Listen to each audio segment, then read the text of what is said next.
Hello, constant readers. Welcome to episode 57 of the Stephen King podcast. In this episode, we're going to be talking to Margo Donohue of the Books versus Movie podcast about the Hulu miniseries adaptation of Stephen King's 11/22/63.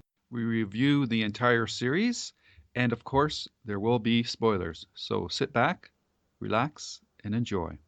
This is great. What's our job? We'd like drive around, pick up stiffs or what? It's time for reviews from the night shift.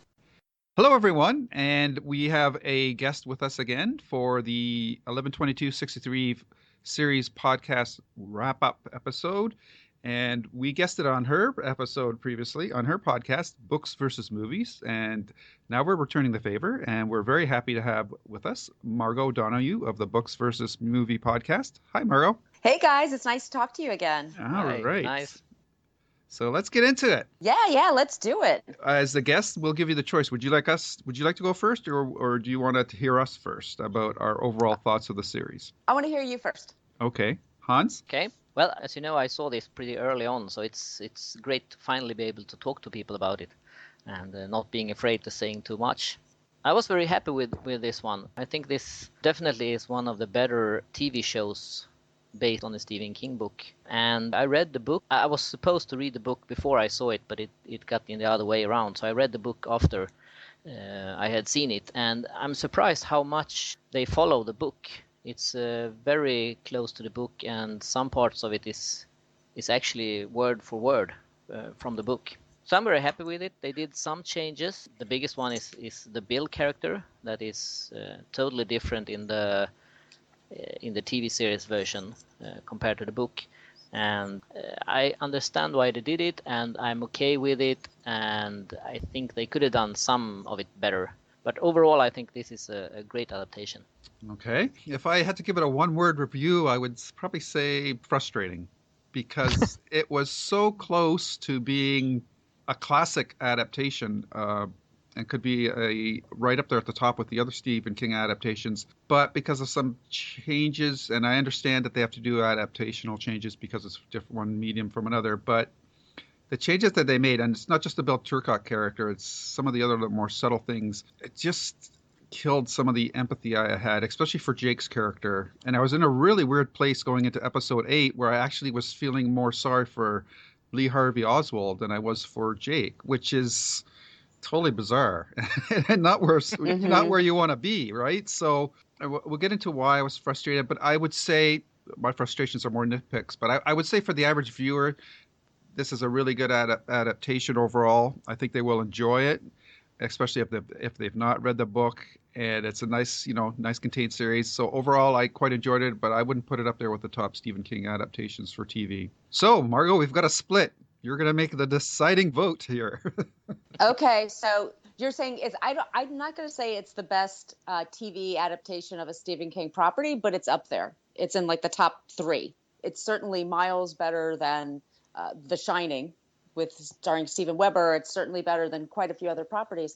I found I was completely enthralled with this show. I liked just about everything they did with it. I think they adapted it beautifully for television and made it work seamlessly. I think like they followed close enough to the book that it felt special for us, constant readers to watch and pay attention to.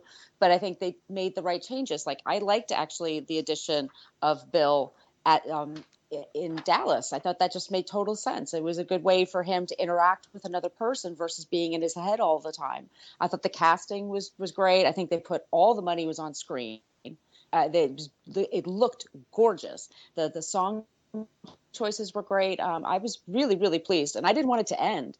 And the last episode in particular, I cried my eyes out. I got very emotional watching it. I was rooting for them as a couple. I liked Jake at the end. I think he had a nice arc. I mean, he's not as empathetic to him as I was in the book, I mean, James Franco is just a little too cool, and I didn't really worry about him too much, but I loved all the other characters in there, and I did, of course, I felt something with Harvey Oswald, excuse me. The actor who portrayed him was fantastic, and but I loved it. I thought it was really well done. Yeah. Okay. All right. So we're outweighing you, Lou. Sorry, Yeah. Lou, you Okay. lost. That's all right. Just call me the cranky Canadian. Yep. No, hey, I didn't know they had those. Well, now you do. Oh, wow. Okay, so we'll explore more the differences between. I think we're all in agreement that it's definitely worth watching, and I agree with what you said, Margo. The production values and everything were on the screen. I'm amazed at just how many good actors there are out there today, because there's so many projects going on simultaneously. So to be able to pull actors that are available at a certain time or not, that's quite a feat. And the strength of this series was the casting, especially I think Sarah Gadon was a real find. I don't know how much work she's done before this, but I thought she was the star of the series. Every time she was on the screen, it just lit up the screen. I think it elevated James Franco's performance, and she was the heart of the show. And I think she's a big reason for why, like you mentioned, Margo, I was still emotionally engaged in the 8th episode was because of her. So I'm now curious how we felt about how this series compared to the book, because you both seem really high in the series, but did you like it better than the show? So Hans, how about you? Well, the book will always be better than any adaptation, so there's no competition about that. But I think they managed to get most of the feelings from the book into the TV show, I think. And I was very happy with, as you say, the casting was great, the acting was great, and I can understand, as we talked about, why they got the Bill part bigger. My concern with that was that not so much that they made his part bigger, because I understand that it works better on the screen if Jake has someone to talk to instead of just thinking things. But I think Bill took on quite a life on his own, instead of being that part of Jake that is in his head in the book, and started to interact a little bit too much with the past, especially with Marina Oswald's and a little bit as well. So I think they pushed it a little bit too much with him and gave him too much of his own, in the lack of better words. But I think he should have been toned back a little bit. But I think otherwise they captured the essential from the book, I think. Okay. I feel the same way. I mean, but I really liked the inclusion of Bill. Is it Turcotte or Turcotte, the character's name? But the actor who played him was George McKay. I thought he was brilliant. I thought he was an exceptional choice. I mean, and the scary part of having that kind of a role, the tricky part of it, is that you can just be exposition to move the story along. Like, he's just somebody for Jake to explain things to, and then the audience knows, and that's all he is. He was not that. He was also a big part of the heart and soul of that show, because he was just this kid going along on the ride and leaving everything he had behind him to help Jake. And hours and hours of listening to those tapes and all that time, and falling in love with Oswald's wife, I thought was really fascinating. I liked the fact that they were kind of friends, or he and Lee Harvey Oswald were frenemies at some point, which is kind of blew my mind. I was like, oh, that's so cool. I mean, it's scary, and it's glad it didn't really happen. But I liked him, and I was just devastated when he was put in the mental hospital. We're spoiling, right? I mean, we could say that. Yeah, yep. Oh, yeah, for sure. Yeah. I thought it was devastating when he went to that mental hospital, because we all know this is from 50 years ago. He's not going to be treated well. But what else could he do? He had to put him in a safe-ish place. And then the way he killed himself at the end, that's when I really started crying. And I liked him. I thought he was, as much as Sadie is a big heart of that movie, she's a big heart in the film. I thought Bill was kind of the soul of it in a way. Yeah, and I like the idea that when Jake suspects that Bill is about to become the second shooter in the assassination, and I like that when they take stuff, and instead of him going back to save Kennedy, he might actually create this second shooter. Right. As well as we talked about in the first episodes, where he might be the one who drives Harry's father to kill his family because he's made him jealous. So instead of Right. fixing things, he might actually be the reason. So I think that's an interesting twist. Yeah, yeah. It's an Okay. adaptation. You know, Sure. I mean, Yeah. I they're going to I make thought I thought choices. I thought that second shooter thing was a big reach myself, especially for Jake's been spending all this time, spent a lot of time with Bill over this time period. Is he really going to think that Bill is going to become the second shooter? Like, he knows this guy fairly well at this point in the series, so I thought that was a stretch. I think where the show, like, I agree with you, Hans, that the book is better. There is one exception that I can think of so far in Stephen King adaptations, and that's, of course, The Shawshank Redemption. I think the movie is better than the book. But Hmm. in this particular case, and time travel is so tricky, and people might, say, why does King have all these weird rules about you can only go back?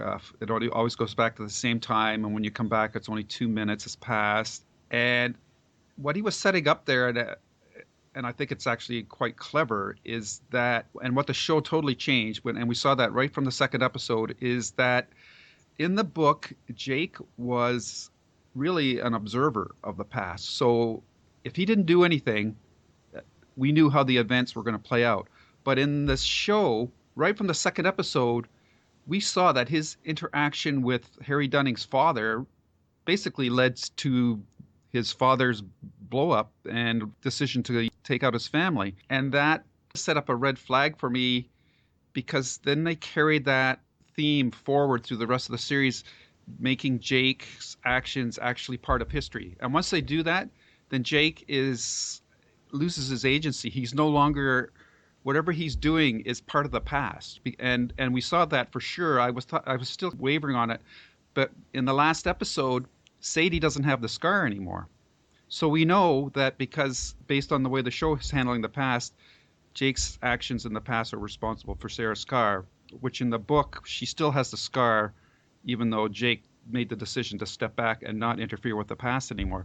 So once they do that, Jake loses control of his actions, and and we kind of get and that's why I had trouble with his character all through the series, is because he was reacting to the story exactly like what happened with Under the Dome, where one week two characters would be at each other's throats, and then because the story needed something done, they would be almost like best friends. And that's kind of the pinballing effect that happened for Jake throughout the series, which is never really caught into Jake. And by the time we got to the last episode, I was really going into that episode, and I can't emphasize how great the last episode was, because it really turned around a lot of my problems going into that last episode, because it broke the sequences down in a way that I thought worked really well, because I was afraid they were going to spend like 50 minutes on the whole leading up to the assassination attempt and then rush through the last bit like in the last 5 or 10 minutes. Instead, they did exactly what I was hoping for. They got through the shooting and Jake's subsequent arrest and then release within like the first 10-15 minutes of the episode. Then we spent the rest of the episode exploring the impacts of Kennedy not being assassinated and how it had impacted the world and Sadie, and the focus was put back on Jake and Sadie at that point, and that really saved the story for me to a large degree. But Hmm. I was going into that 8th episode, and I'm sitting here saying I'm feeling more for Lee Harvey Oswald as a character right now than I am for Jake. And when stories make adaptations, for me, the rule of thumb, and I'm nobody compared to the showrunners and that, but Uh, when I'm doing an adaptation of a story, to me the criteria should be, okay, I'm going to change this, but the change that I'm making has to at least equal, if not better, that's what in the book, than what's in the book. And I think like this whole Bill Turcotte thing, I agree with you guys. I think it was a good device to allow us to get into Jake's head without having internal monologues or whatnot. But the way Bill's arc ended, it made Jake look like a dick. like like he put him in the mental hmm. ward, and then yes, you could argue that time messed Jake up, and he wasn't accounting for the fact that he was going to be away for all this time. But he Hmm. basically ended up being responsible for what happened to Bill. And at that point, I'm like, seriously, dude? And it was all these little things through the series too, like when Bill called him and said he missed the Walker shooting, and Jake just lets the phone drop. Like it's all these little things added up over the series to really sour me on the character quite a bit. So if they could have taken Bill's story and somehow turned it that he gave his life to protect Jake from being discovered by Lee Harvey Oswald that he was monitoring or something like that, that would have worked for me. So I didn't have any problem with the Bill character existing. I just Stephen King's rule. What did he say at one point? If you're running into trouble with the story, I kill off characters. But like in the Stand, it worked, right? I would argue in Bag of Bones, as much as I like that book, when he killed off the girl, I really thought he kind of took a cheap way out of that whole dynamic of that older character being in love with such a younger girl. So my feelings are that I really hated that whole the way that arc ended with Bill Turcotte. I didn't think it was handled well at all. So that's a big hurdle for me to get around. But again, the eighth episode really saved a lot of those ill givings that I had going into the finale, and I'm actually really surprised at how well it all turned out in the end. Yeah, that last episode I think makes up for a lot of different sins of the previous 7. There's just little things that that bother you. I think they bothered you a little bit more than me. There are things that you notice that I just sort of like, okay, I'll just let it go. But I think that last episode is just about as perfect of the last episode I've ever seen of any show that I've liked, much less this one. I just think it really did it perfectly. And I love that Sadie got the last word kind of thing and had her chance to shine at the end because she was my favorite character. Yep. I think this is some of Franco's best work when he's with her. I totally agree with you. When he's with her in a scene, he jacks up the talent like 10%, 50%, whatever. He just brings so much more when he's with her. They have just such great chemistry. But I was okay with George McKay. I mean, I thought it was. That's the actor, Bill. Yeah, absolutely. I thought I was okay with him. Yeah, with the work with the material he was given with, and everybody in the cast, they did great work with the material they were given to him. I just didn't agree with some of the material that they were given. Right. Which is fair. And I honestly, I could, a lot. I've heard that comment from you and others that they didn't want Jake to be doing a lot of flashbacks, but I tell you, every time Al showed up, I just thought Chris Cooper nailed those scenes. I could have had the series not expand the Bill Turcotte character, and when you've got an actor like Chris Cooper, and I'm an admitted fanboy of the guy, but that he can carry, much like Morgan Freeman's narration carries the Shawshank Redemption. I think sprinkling Al through all those episodes in flashbacks, I think would have worked far better. And plus the big thing about making Jake actually part of the past, I think that was a mistake as well. But again, I'm just a fanboy expressing my fanish opinion. No, that's your opinion. Believe me, I could always use more Chris Cooper. There's always more cowbell. There's always more room for Chris Cooper for me in anything. So I totally agree with you. Yeah, I kind of, as you know, I'm the dark side of our podcast and like the dark things more than Lou. And I actually enjoyed, maybe enjoyed is the wrong word, but I liked the way Bill ended his story arc, because I think it showed that Jake had invested everything in succeeding in his mission in saving Kennedy. Then that even if it took that he put his best friend at the time, put him in the mental hospital. Of course, he didn't want him to die, but he had to put him there to succeed in his mission. It was something that he didn't want to do, but he had to do it, and he was sacrificing everything to do his mission. But does that make him a likable character then? No. He's not perfect. No, he's not. You don't have to like him. He was there to do a mission, and he did it at whatever it cost, and that I like. I like that things doesn't always go easy, and I like the darker endings and darker stuff. So I think it was. Yes, I know you do. Yeah. And I think the ending for Bill was I actually enjoyed. I think it was a good ending for him because it showed how much Jake had to sacrifice to have his mission done, and that he was willing to sacrifice so much to save Kennedy. So I think that had its purpose. Okay, let me go off agenda then and ask you another question then. How did you feel when Bill called Jake on saying it's okay for you to live a separate life and interact with like Sadie and Jody and all these people, but if I have to sit here and not do anything? Like, didn't that make Jake look like a hypocrite? Sure it did. Yeah. He was Jake there. Jake is not perfect. No, and he was there to make his mission, and Bill himself decided to help him. And to help him, he would have to sacrifice everything to do that, and if he didn't want to, he had to go to the mental health hospital. Yeah. See, I think the book handled that better because Jake kept his Jody life totally separate from his Dallas life, and he never Right. interacted with the Dallas thing. So, and this is where this falls apart. Like that whole scene when he went up to the birthday party and that. And I understand they want to make the characters more active part of the story, but I just think that it made Jake look like a real jerk at times. I agree with you there. He was a jerk at times, and I'm not arguing with you on that. But I think that was something that they wanted to do. They wanted to show that he wasn't a nice guy all the time. His mission was the most important thing to him. Yeah, but the trick there is to make him to show that he's flawed, but don't make him an unlikable character. It seems like that didn't bug you guys nearly as much as it did me, but I really was pretty upset with some of his actions. Yeah, and I think you should be. So I guess Hans and I are we're dark people. Yeah. It must be. I don't know. I find some of his lead characters sometimes kind of milquetoasty a little bit because they're so nice and so relatable. But it was kind of okay with me that he was kind of a dick. It's just, he's no Ben Mears, Yeah. Okay. I kind of enjoyed that.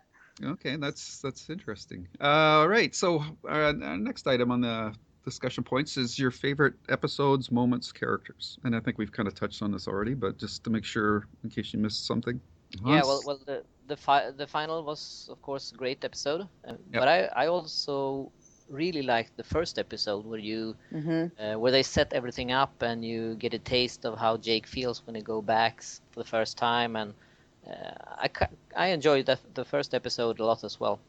Okay. I enjoyed the last episode very much, and then I think it was actually the second episode I really, really enjoyed with Frank Dunning, but it was Josh Duhamel. Is that we still don't know how to say his name? No. But he was so scary. Yeah. I was really terrified watching the scenes with him, and I didn't know how it was going to turn out. So I thought, like, for me, the second episode and the last episodes were my favorites, but I loved it all. Okay. I loved the finale. I think partially for a lot of it because it hewed really close to the book. I thought that was really well done. There was a couple of minor quibbles I had with it, but overall, I think that the finale is if a show can stick the landing, you really can forgive a lot of sins from previous episodes, and I'm really glad with what they did there. This is almost like in contrast to say something like the Dead Zone series, which was so good for 4 seasons, and then it just went off the rails in the 5th, which is which is really frustrating when you spent that much invested that much time in something and just see it go off the rails like that. So it's a plus for like a short run series like this to really, really have a strong finish. And just think that Sarah Gadon as Sadie just really, really gave a lot of heart to this series, and I really liked her a lot. And I agree with you. My second favorite episode, Margo, was the second episode with Josh Duhamel, or Duhamel. However you say it. However you say it. Josh D. Josh D. As, fantastic. Frank Dunning. He was a power of nature in that episode, just really menacing from the get-go. And even though I didn't like the way Jake just basically blundered in like a bull in a china shop and sat down and had a drink with the guy. And I really missed the way that when in the book where he drew that arc and things really end messily, and then he goes back to our time and then goes back and does it again, and then second time he just takes him out at the cemetery, nice and clean, no muss, fuss. I really wish that moment had been in the miniseries, but they decided to keep Jake in the past for the whole bit, which was an interesting decision. Yeah, the second episode was really good. A lot of great guest cast in here, and like we had Gil Bellows as the FBI agent. Oh yes, Tommy from Shawshank. Yeah. Probably better known from Ally McBeal. I never saw that show. Okay. Who also Annette O'Toole from It. Yep. Rip Torn, who was from. Is that the right name? Is it Rip Torn? I think I'm mixing him up with another actor, but the guy that played Harry, he was in Under the Dome. Who else did we have? A lot of Nick Searcy, who's. I don't think he's done other King work, but if you've watched Justified, he was a great supporting character actor as Deke. And yeah, the casting was just really, really strong in this series. I was really impressed with that. Absolutely. I don't know anybody who gave a bad performance. I can't think of anyone. Everyone was great. Cherry Jones. Marguerite Oswald, she was really good. T.R. Knight as Johnny Clayton, he was Yeah, scary. he was really scary as well, I think.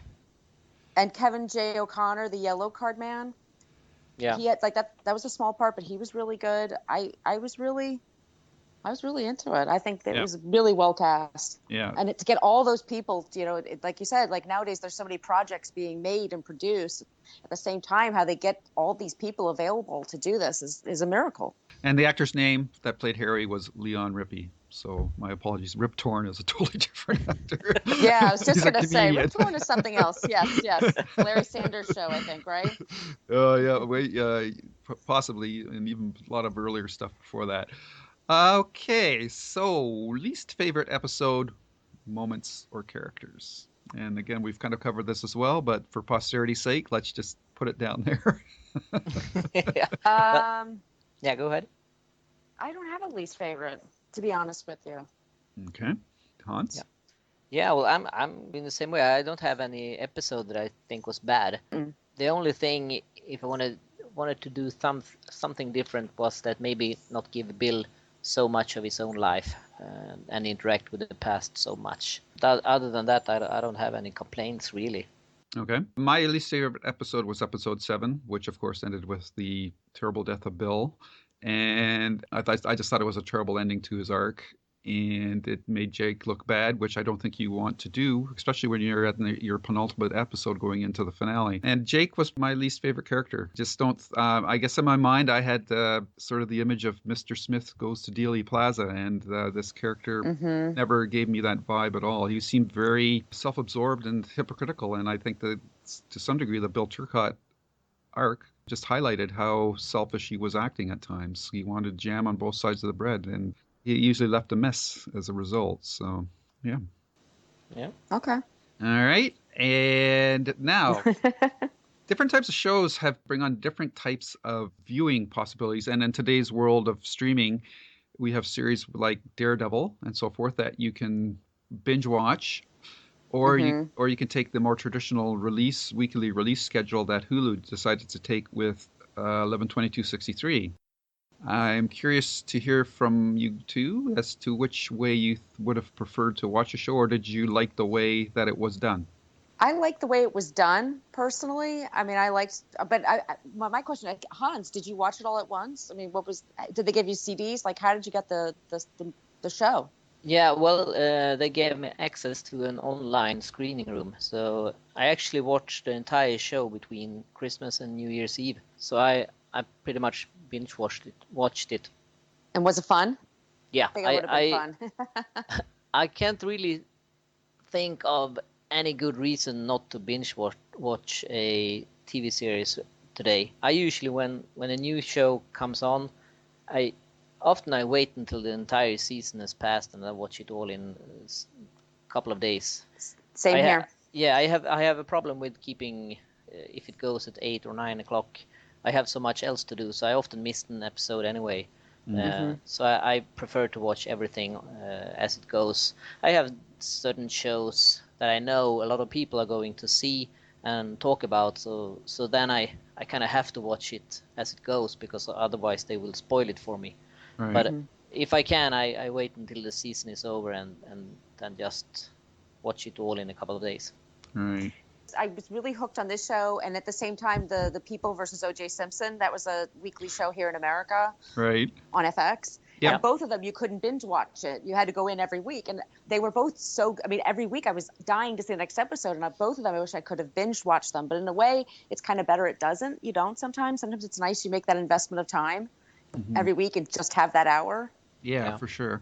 I think it comes down a lot to people's personal preferences too, and in general, though, I think most shows, if you've got the time, you can sort of binge watch them over 2 or 3 days. I can only really think of maybe 2 shows right now that probably work better with weekly releases, and that would be Game of Thrones, because there's just so many characters, and it's pretty heavy material. I think you need time to digest what happened and where you came from and where you're possibly going to. And Hans will probably disagree with me on the second one, but I don't think anybody could binge watch The Walking Dead like in 2 days without going a little, Mm.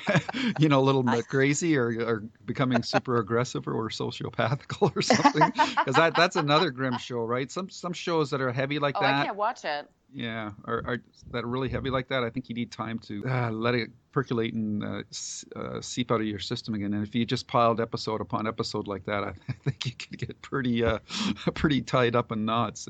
But I Yeah. mean, it'd be like doing a horror movie marathon and watching like 12 horror movies over the weekend. I don't think that's a healthy scenario for anybody. I actually do that with a couple of my friends. We meet up like maybe 6 to 8 times a year, and we watch 6 horror movies in a row. Oh, Oh, wow. really? Yeah, we start around four in the afternoon and end around 2 or 3 in the morning, Wow. and just watch Wow. 6 horror movies That's straight on. hardcore, man. I mean, I Yeah. remember That's when very hardcore. I can't do yeah, that. yeah. I remember when like videotapes and that first came out because it was new. We would watch like 3 or 4 movies in a night because wow, Yeah. I can watch a movie at home. This is really awesome. But then after a couple of years, you just kind of got burned out and said, you know what, I just can't keep this Hmm. up anymore. And then I started like watching one a week or whatever, and now it's maybe 1 or 2 a month kind of thing. But Right. yeah, so that can be a pretty draining experience. One thing that I can miss though when I binge watch something is that you miss that longing for a new episode. Yep. Yeah, And you see something and you really want to know what's happened, and you have to wait like a week to see it. It's kind of a good feeling as well. So I kind of miss that with some shows, because That's now what I you can liked about it. This. yeah, and you can just put on the next episode right away, if you have them all. So I can miss that, but I tend to binge watch anyway. yeah. It definitely cuts down on the opportunities for water cooler conversations. Yeah. Right. Right. which is often a fun part of a series, right? When you follow a series like over a long-term Hmm. period of time. Yeah. So Yeah. unless it goes off the rails like Dead Zone, then you get really upset. But Yeah. Yeah. yeah, but because I just watched season 2 of Daredevil, like I think over a weekend, and that was actually a really fun experience. Maybe it was a comic booky type of movie, but they got into some pretty heavy duty discussions there, especially like between Daredevil and the Punisher about whose approach was better to solving crime or stopping crime and things like that. So Everybody I know is like totally into that show. I haven't yeah, watched it yet. either season. Either season. No, Oh, my friend is like constantly every weekend, like, are you going to binge watch this weekend? And I'm actually getting kind of annoyed because it sounds like a lot of work, like yeah. 20 episodes or something. But I guess Well, I should, huh? yeah, there's 26 episodes now because there's 13 episodes for each season. So, and I find that's just a really well done show. So it's easy to get into, and there's an element of action to it, but it's like, obviously as a TV show, it can't afford the same budget as movies for big set pieces. But they usually have 1 or 2 really stunning fight sequences each season that you Hmm. just go, whoa, that's really impressive. Especially when this guy is basically blind and he's just doing it all on his Daredevil spat sonar sense or whatever. It's pretty cool. But it's a show that shows well. Again, another show really well cast, not Right. a bad performance. It's I just come back to like with 11/22/63. It's just amazing the number of actors that they can pull for all these projects. I'm just totally blown away by that. Alrighty, Margo, we'll go around the table one more time. Any for opportunity for final thoughts? Anything that we didn't bring up that either of you would like to talk about before we sign off? I really liked the music choices. I found Yes. myself using my Shazam app on my phone Oh, okay. quite a bit, like to download the songs, because I thought they Right. did they didn't do the regular. Maybe they couldn't even afford it, like Elvis and people Mhm. like the Beatles. Of course, you wouldn't be able to afford, but they still were really cool choices that they did pick. And they were. I thought they really added flavor to the show Yes, and they to the did. series.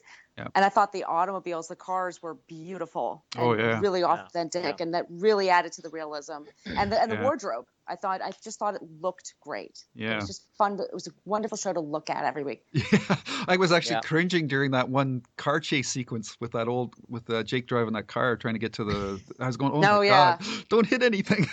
It's like Yes, these yes, are all yes, yes, those are so classic beautiful cars. cars. I know. I had the same reaction too. Yeah, I was cringing watching that sequence. I go, wow, they must really be mapping this out properly and making the camera angles look like it's a lot closer than it really is, because this is this is making me quite nervous. Yep. Yeah. Yeah, that was really well done. Okay, Hans, how about you? Yeah, well, as you mentioned, I also thought it looked very good, and I liked the small things as well. They had quite a lot of Stephen King reference in it. Someone had written Red Rum in the book depository, or the Captain Trips when he goes back to the alternate future, and the fact Sadie was in the car that he sees every time when he comes through, and he didn't know that until the ending. And I liked those little small things that felt like they had really thought this through and put those small things in there to give the hardcore fans something extra. Right. You know what? I forgot something to mention too. Also, every week, the opening sequence was different every single week. Yeah. And I thought that was really clever and well done. And once again, like, they put that money on the screen. That money went, nobody just pocketed that money. That went right to the screen because it was just so well done. But that was, I thought that was really cool. Yep, I read about that. They had where you see the president car, there was actually a little jello figure who came closer and closer to the car for each intro. So I guess that was a hint to the yellow card man in some way. Cool. Like in the last episode, the string snapped. Yeah. Cool. Yeah. Very cool. Yeah. All right. So that's it. I want to, again, Margo, thank you very much for coming on the show. I hope you enjoyed yourself. I had a great time. Are you kidding me? This was wonderful. Okay, good. I Thank was a you little so worried much. because I was of my somewhat downer opinion compared to you guys. I might have blunted some of your enthusiasm for the series, but I hope I didn't. It's not possible. Okay. No. Good. Yeah, it was fun. Yes. So I'm sure Margo's been doing her own podcasts about the series as well over at her Books Movie podcast. Anything else? If you can find us, on iTunes and Stitcher if you just look up Book versus Movie Podcast. And I've actually been doing a few mini episodes lately with other podcasters on Stephen King adaptations. So if you guys are interested in that, you can find that there as well. All right. Well, I want to thank you again, Margo, very much. It was a pleasure to have you on, and hopefully there'll be other projects down the road that we can cross streams with again. Yeah, I was talking with you about it. We have something special coming up with my other co-host, Margo. We're both named Margo. We want to do something with you guys, so. All right. Sure. Coming soon. There you go. Perfect. Keep your ear to the podcast waves, and you'll find out what it is. Yep. All right. Thanks a lot, Margo. Take care. Okay, guys. Bye. Bye-bye. Bye.